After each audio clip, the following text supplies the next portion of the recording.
بسم الله الرحمن الرحيم. الحمد لله رب العالمين والعاقبة للمتقين والصلاة والسلام على أشرف الأنبياء والمرسلين محمد بن عبد الله الأمين وعلى آله وأصحابه الطيبين الطاهرين. أما بعد. باب التقوى. قال الله تعالى: يا أيها الذين آمنوا اتقوا الله حق تقاته. وقال الله تعالى: فاتقوا الله ما استطعتم. وهذه الآيات مبينة للمراد من الأولى. وقال تعالى: يا أيها الذين آمنوا اتقوا الله وقولوا قولا سديدا. والآيات في الأمر بالتقوى كثيرة معلومة. وقال تعالى: ومن يتق الله يجعل له مخرجا ويرزقه من حيث لا يحتسب. وقال تعالى: إن تتقوا الله يجعل لكم فرقانا ويكفر عنكم سيئاتكم ويغفر لكم والله ذو الفضل العظيم. والآيات في الباب كثيرة معلومة. محترم دوستوں اور بزرگوں، یہاں سے ایک نیا ٹاپک اور ایک نیا باب اور ایک نیا عنوان شروع ہو رہا ہے، تقویٰ کے باب اور تقویٰ کے نام سے۔ تقویٰ کسے کہتے ہیں؟ شریعت کے احکام پر احتیاط کے ساتھ عمل کرنے کا دوسرا نام ہے۔ شریعت پر احتیاط کے ساتھ عمل کرنا، یہ تقویٰ ہے۔ اللہ تبارک و تعالیٰ نے قرآن کریم میں جگہ جگہ کے اوپر تقویٰ کا ذکر فرمایا ہے، اور تقویٰ کا حکم صرف اس امت کو نہیں دیا گیا بلکہ ہم سے پہلے والی امتوں کو بھی تقویٰ کا حکم دیا ہے۔ وَلَقَدْ وَصَّيْنَا الَّذِينَ أُوتُوا الْكِتَابَ مِنْ قَبْلِكُمْ وَإِيَّاكُمْ أَنِ اتَّقُوا اللَّهَ۔ فرماتے ہیں اللہ تبارک و تعالیٰ کہ تم سے پہلے اہل کتاب یعنی قوم یہود اور نصارہ کو بھی تقویٰ کا حکم دیا گیا، اور تمہیں بھی کہا جا رہا ہے کہ تم بھی اللہ سے ڈرو اور تقویٰ اختیار کرو۔ تو گویا اس آیت کریمہ کے اندر میں رب کریم ایک عجیب بات انداز سے ارشاد فرما رہے ہیں کہ تقویٰ کا حکم تم سے پہلے امتوں کو بھی دیا گیا اور تمہیں بھی تقویٰ کا حکم سنایا جا رہا ہے۔ تو تقویٰ کی اہمیت کے لیے یہی کافی ہے۔ اور اس آیت کریمہ کے اندر میں اللہ فرماتے ہیں کہ اللہ وصیت کر رہے ہیں۔ وصیت کس کو کہتے ہیں؟ کہ وصیت کہتے ہیں انسان کی زندگی کے آخری پیغام اور آخری بات کو وصیت کہتے ہیں۔ انسان جب دنیا سے رخصت ہونے والا ہوتا ہے تو آخری بات جو کہتا ہے بہت توجہ اور دھیان کے ساتھ فرمایا، وہ آخری پیغام کو وصیت کہتے ہیں۔ عام طور پر تو نصیحتیں کی جاتی ہے، لیکن پوری زندگی کا جو نچوڑ ہوتا ہے فرمایا وہ جو بات کہی جاتی ہے آخر میں اس کو وصیت کہا جاتا ہے۔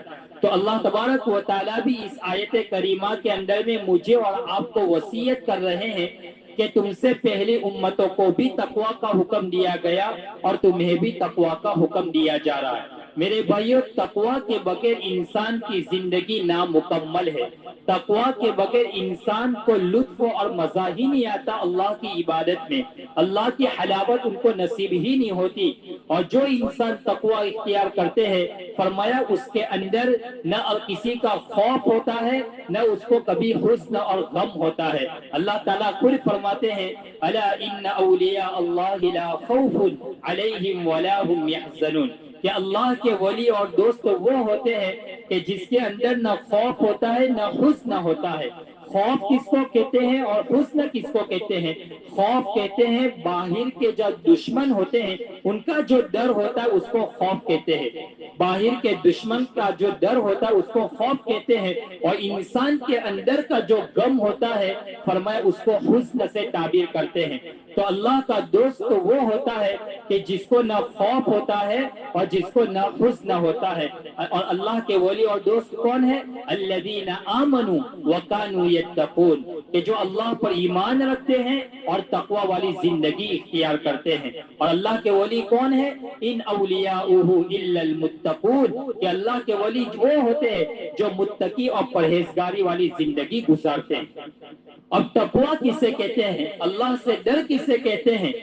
حضرت امیر المومنین عمر ابن خطاب رضی اللہ تعالیٰ عنہ نے حضرت ابی ابن کعب رضی اللہ تعالیٰ عنہ سے پوچھا کہ تقوی کسے کہتے ہیں؟ تو ابی ابن کعب رضی اللہ تعالیٰ عنہ نے فرمایا کیا آپ کا گزر کبھی خاردار درخت اور جنگل سے ہوا ہے؟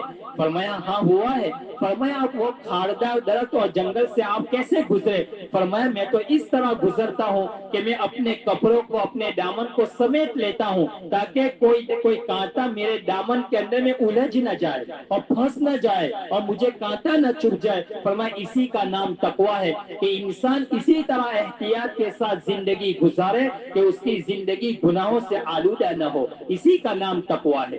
فرمایا اپنے آپ کو گناہوں سے بچائے اور دور رکھے، اسی کو تقویٰ کہتے ہیں۔ حضرت ذوالنون مصری رحمت اللہ علیہ سے کسی نے پوچھا حضرت متقی کسے کہتے ہیں؟ فرمایا متقی وہ شخص ہوتا ہے کہ جس کے سینے کے اندر آرزوؤں اور تمناؤں کی جو امید اور جو آرزو اور جو تمنا ہے اس کو سرے بازار اگر اس کو ظاہر کر دیا جائے تو اس کے سینے میں کوئی ایسی تمنا نہ ہو کہ جس کے اوپر اس کو شرمندگی اور حیا اور شرمندگی اس کو اٹھانی پڑے، یعنی اس کے دل کو اگر سب کے سامنے کھول دیا جائے تو اس کے سینے کے اندر میں کوئی ایسی تمنا نہ ہو کہ جس کو اگر ظاہر کر دیا جائے تو اس کو شرمندگی اٹھانی پڑے۔ فرمائے وہی متقی انسان ہے، یعنی اس کا سینہ بالکل پاک صاف ہو تمام قسم کی بری چیزوں سے اور طرح طرح کی گندگی اور گناہوں کی آلودگیوں سے بالکل پاک ہو کہ اگر اس کو سب کے سامنے اس کے ظاہر کو کھول دیا جائے کہ ظاہر میں تو گناہوں سے دور ہی ہے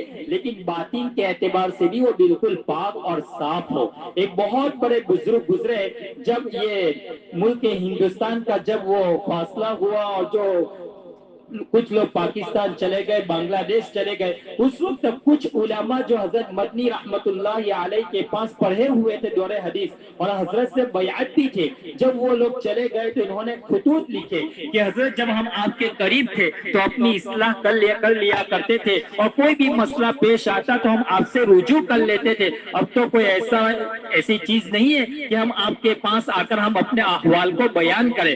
فرمایا حضرت نے اس وقت کہا کہ 3 بزرگ کا نام لیا، ان میں سے ایک بزرگ ہے خواجہ عبد المالک صدیقی رحمت اللہ علیہ۔ فرمایا وہ بزرگ کے پاس تم چلے جاؤ اور ان کے ہاتھ کے اوپر بیعت کر لو۔ فرمایا ان سے اپنا تمام مشورہ کرو، ان کے سامنے اپنی باتیں رکھا کرو، اگر وہ تمہیں مل جائے تو تمہارے لیے کافی ہے۔ تو اتنے بڑے بزرگ خواجہ عبد المالک صدیقی رحمت اللہ علیہ، کئی ہزاروں علماء آپ کے ہاتھ کے اوپر بیعت تھے، بڑے بڑے عالم ان کے ہاتھ سے بیعت ہوئے، ان کے ہاتھ پر بیعت ہوئے تھے۔ فرمایا ان سے کسی نے پوچھا خواجہ عبد المالک صدیقی کے تقویٰ کسے کہتے ہیں؟ تو خواجہ عبد المالک صدیقی رحمت اللہ علیہ نے فرمایا کہ ایسی چیز اختیار کرنے سے کہ جس کے اختیار کرنے سے تعلق باللہ میں فرق آ جائے، فرمایا اس کا نام کہ اس کا چھوڑنے کا نام تقویٰ ہے۔ تعلق باللہ میں رکاوٹ بنے کوئی چیز تو اس کو چھوڑنے کا نام تقویٰ ہے۔ تو تقویٰ نام کسی چیز کا کرنے کا نہیں ہے، نہ کرنے کا نام ہے کہ اللہ کے تعلق میں اگر رکاوٹ بننے والی کوئی چیز ہے تو اس کو چھوڑ دینے کا نام تقویٰ ہے۔ یہ ہے میرے بھائیو تقویٰ۔ قرآن کریم میں جگہ جگہ تقویٰ کا ذکر آیا ہے۔ اب قرآن کریم کے شاید قرآن کریم میں تقویٰ کے علاوہ کوئی اور حکم نہیں ہے کہ جس کے بارے میں اتنی تاکید کی گئی ہو جتنی تاکید تقویٰ کے بارے میں ہے۔ تقویٰ کے بارے میں بے شمار تقویٰ کا فوائد، تقویٰ کے فوائد اور ثمرات بھی بے شمار ہے۔ جو انسان تقویٰ اختیار کرتا ہے اللہ تبارک و تعالیٰ اس کے گناہوں کو معاف کر دیتا ہے۔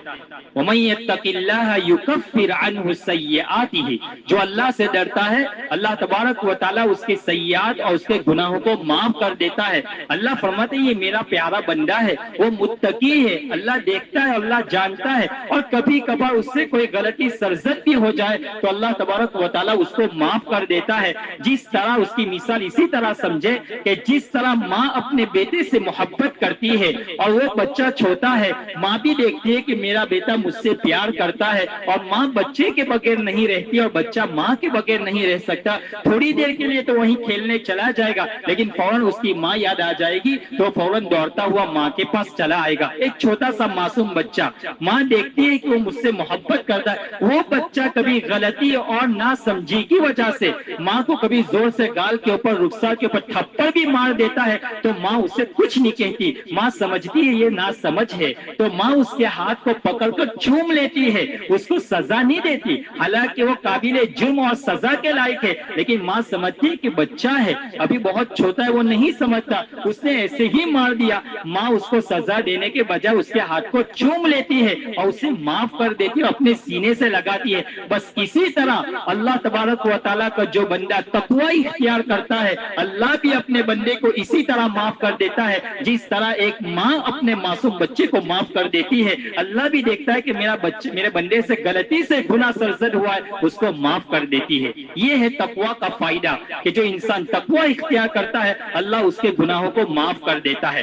تقوی کا ایک دوسرا فائدہ یہ ہے کہ جو انسان تقوی اختیار کرتا ہے اللہ تبارک و تعالیٰ اس کو بہت زیادہ اجر عطا فرماتے ہیں۔ وَمَن يَتَّقِ اللَّهَ يَجْعَل لَّهُ، قرآن کریم میں ہے وَيُعْظِمْ لَهُ أَجْرًا، بہت زیادہ اس کو اجر عطا فرماتے ہیں۔ جو انسان تقوی اختیار کرتا ہے گویا آدمی کے اعمال کا ریٹ بڑھ جاتا ہے۔ تو تقوی کا ایک دوسرا فائدہ کہ اللہ تبارک و تعالیٰ اس کے اعمال میں برکت دے دیتے ہیں اور اس کے اجر کو بڑھا دیتے ہیں۔ تقوی کا ایک تیسرا فائدہ ہے کہ جو انسان تقوی اختیار کرتا ہے فرمایا اللہ تبارک و تعالیٰ اس کو ایک نور عطا فرماتے ہیں۔ اللہ تعالیٰ اس کو ایک نور عطا فرماتے، قرآن کریم میں بھی ہے وَمَن يَتَّقِ اللَّهَ يَجْعَل لَّهُ مِنْ أَمْرِهِ وَمَن يَتَّقِ اللَّهَ يَجْعَل لَّهُ نُورًا یا وَمَن يَتَّقِ اللَّهَ يَجْعَل لَّهُ فُرْقَانًا، اس طرح قرآن کریم میں ہے کہ اللہ تعالیٰ اس کو نور ایمان اور نور فراست عطا فرماتے ہیں۔ جو انسان تقوی اختیار کرتا ہے اللہ تبارک و تعالیٰ اس کو نور ایمان گویا اس کو نسبت عطا فرما دیتے ہیں اور ایمان کا نور عطا فرماتا ہے کہ وہ انسان کا عجیب اس کی زندگی ہو جاتی ہے۔ اللہ تبارک و تعالیٰ ایسی بہت سارے ہمارے اکابرین کے اندر مثال بھی ہے۔ صدیق اکبر رضی اللہ تعالیٰ عنہ کے آخری وقت تھا تو انہوں نے اپنی بیٹی حضرت عائشہ رضی اللہ تعالیٰ عنہ کو بلایا اور فرمایا میرے انتقال کے بعد میری جو جائیداد ہے فرمایا اس میں سے تم اپنے دونوں بھائیوں اور دونوں بہنوں کا تم حصہ اور تقسیم کر دینا۔ تو حضرت عائشہ نے فرمایا میری تو ایک ہی بہن ہے، فرمایا نہیں تمہاری والدہ امید سے ہے، تمہاری والدہ امید سے ہے اور تمہاری والدہ کے پیٹ کے اندر میں جو بچہ ہے وہ بچی ہے، فرمایا وہ بچی ہے۔ یہ اللہ تبارک و تعالیٰ نے اسی نور اور تقوی کی برکت سے ان کو یہ اللہ تعالیٰ نے یہ نور عطا فرما دیا تھا۔ فرماتے حدیث میں ہے نا اتقوا فراست المؤمن فإنه ينظر بنور اللہ، کہ اتقوا فراست المؤمن، تم مومن کی فراست سے ڈرو اس لیے کہ وہ اللہ کے نور سے دیکھتا ہے۔ تو صدیق اکبر رضی اللہ تعالیٰ عنہ نے اپنی حیاتی میں حضرت عائشہ کو فرمایا کہ میرے انتقال کے بعد تمہارے ایک بہن کی پیدائش ہوگی، اور واقعتاً ایسا ہی ہوا کہ صدیق اکبر تو رخصت ہو گئے دنیا سے، لیکن بعد میں جو اولاد پیدا ہوئی وہ بچی تھی اور وہ حضرت عائشہ رضی اللہ تعالیٰ عنہ کی بہن تھی۔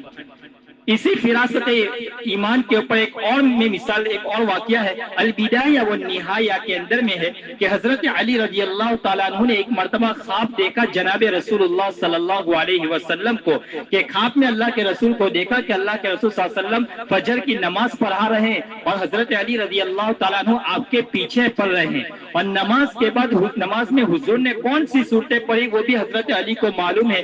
فرمایا نماز پوری ہوئی، اللہ کے رسول صلی اللہ علیہ وسلم مقتدیوں کی طرف رخ کر کے بیٹھ گئے اور فرمایا تھوڑی دیر گزری کہ ایک عورت آئی بڑا تھال لے کر اور اس کے اندر میں کھجوریں تھی، تو اللہ کے رسول صلی اللہ علیہ وسلم نے اس تھال میں سے 2 کھجور حضرت علی رضی اللہ تعالیٰ عنہ کو بھی عطا فرمائی۔ حضرت علی فرماتے ہیں میں نے وہ کھجوریں کھائی تو بہت لذیذ معلوم ہوئی، فرمایا یہ خواب دیکھ ہی رہے تھے کہ ان کی آنکھ کھل گئی، آنکھ کھلنے کے بعد فرمایا وہ فجر کی نماز کے لیے مسجد میں تشریف لے آئے۔ یہ دور تھا امیر المومنین عمر ابن خطاب رضی اللہ تعالیٰ عنہ کا دور تھا، خلافت عمر ہی تھا۔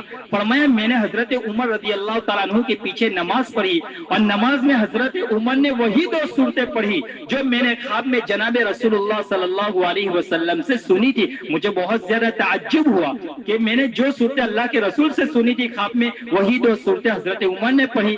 فرمایا نماز کے بعد میں نے خواب میں جس طرح اللہ کے رسول کو دیکھا کہ آپ نے مقتدیوں کی طرف رخ کر کے آپ بیٹھے، حضرت عمر رضی اللہ اللہ تعالیٰ عنہ بھی اسی طرح مقتدیوں کی طرف رک کر کے بیٹھ گئے. فرمایا تھوڑی دیر گزری کہ ایک عورت آئی. فرمایا انہوں نے تھال پیش کیا, اس کے اندر میں کھجوریں تھی.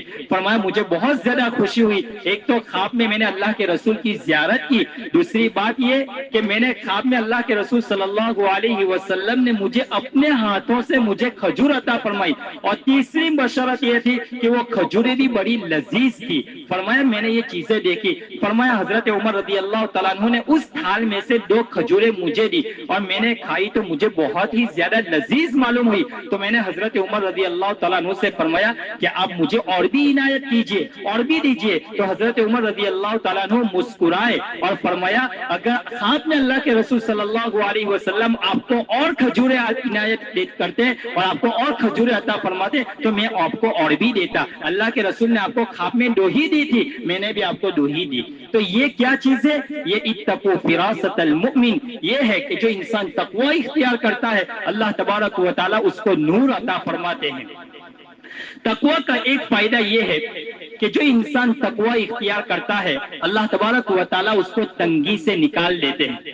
وَمَن يَتَّقِ اللَّهَ يَجْعَل لَّهُ مَخْرَجًا, اللہ تعالیٰ اس کو تنگی سے نکال دیتے ہیں, پریشانیاں خم کر دیتے ہیں, ختم کر دیتے ہیں. اور فرمایا جو انسان تقوی اختیار کرتا ہے اللہ تبارک و تعالیٰ بے حساب اس کو روزی عطا فرماتے ہیں. وَمَن يَتَّقِ اللَّهَ يَجْعَل لَّهُ مَخْرَجًا وَيَرْزُقْهُ مِنْ حَيْثُ لَا يَحْتَسِبُ, بے شمار رزق عطا فرماتے ہیں. تو یہ تقوی کے فوائد ہے. اور تقوی کا ایک فائدہ یہ ہے کہ معیت الہی, اللہ تبارک و تعالیٰ کی معیت نصیب ہوتی ہے, اللہ تبارک و تعالیٰ کا قرب نصیب ہوتا ہے.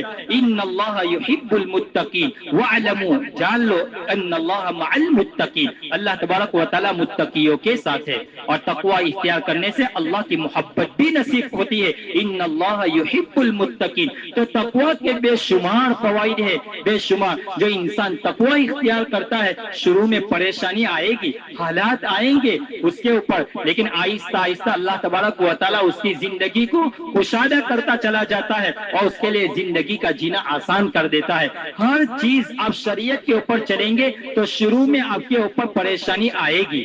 آپ دین کے اوپر چلیں گے تو شروع میں حالات آئیں گے, کبھی فقر و فقہ بھی برداشت کرنے پڑیں گے. آپ حضور کی زندگی کو سامنے رکھیں گے, صحابہ کی زندگی پڑھیں گے تو انشاءاللہ آپ کبھی بھی پریشان نہیں ہوں گے. آپ کے سامنے آئیڈیل ہوگا, آپ کے سامنے نمونہ ہوں گے کہ صحابہ کی زندگی کیسی تھی مکہ مکرمہ میں, لیکن اللہ تبارک و تعالیٰ نے اس کے اوپر بعد میں کیسی فراوانی کی. میں نے آپ کو بھی چند دن پہلے بتایا تھا کہ حضرت عبد الرحمن بن عوف رضی اللہ تعالیٰ عنہ فرماتے ہیں کہ جب ہم مکہ میں تھے تو فرمایا جب ہمارے اوپر حالات آتے تھے تو ہم صبر کرتے تھے, لیکن جب مکہ سے ہم ہجرت کر کے مدینہ چلے گئے اور اللہ کے رسول دنیا سے رخصت ہو گئے تو اللہ تعالیٰ نے ہمارے اوپر بہت ساری فراوانی کر دی, بہت ساری فراوانی کر دی اور بہت سارے کشادگی ہو گئی. اب اس کے بعد جب کبھی پریشانی آئی تو اس کے بعد ہم فراوانی اور نعمت کے اندر میں ہم صبر نہیں کر سکے. تو یہ ہے کہ انسان جب تقوی اختیار کرتا ہے آہستہ آہستہ اللہ تبارک و تعالیٰ اس کی زندگی سے پریشانیوں کو ختم کرتا ہے. لیکن ایک انسان دین سے بھی دور رہتا ہے, مسجد سے بھی دور رہتا ہے, اب اس کے اوپر حالات آئے اور اس سے بھی وہ دور رہے تو پھر انسان اور زیادہ حالات میں جکڑتا رہتا ہے. لیکن دین سے اگر اس کی نسبت ہوگی, دین سے وہ جڑا ہوگا تو حالات آئے گا تو وہ کسی اللہ والے سے پوچھے گا کہ اس طرح کی میری پریشانی میں کیا کروں, تو پھر اس کی زندگی ایک عالم اور ایک عالم ربانی اور ایک شیخ کے ماتحت اگر گزرے گی تو اس کی زندگی بہت اچھی طرح گزرے گی. اللہ تبارک و تعالی ہمیں تقوی والی زندگی نصیب فرمائے. آپ پورے قرآن کریم کے اٹھا کر دیکھ لیجئے اللہ تقوی کی کس طرح بار بار قرآن کریم میں اللہ تعالیٰ تقوی کو بیان فرما رہے ہیں. کبھی اللہ فرماتے ہیں واتقوا اللہ واعلموا ان اللہ مع المتقین, واتقوا اللہ واعلموا انکم ملاقو, اے انسانوں تم اللہ سے ڈرو اور تم جان لو کہ تم اللہ سے ملنے والے ہو. اللہ تعالیٰ ایک مرتبہ کہہ دیتے تو کافی تھا, لیکن قرآن کریم کی بعض آیتیں تو ایسی ہے کہ ایک ایک آیت کے اندر میں اللہ نے 2 مرتبہ تقوی کا ذکر کیا. یا ایھا الناس اتقوا ربکم الذی خلقکم من نفس واحدۃ وخلق منها زوجها وبث منهما رجالا كثيرا ونساء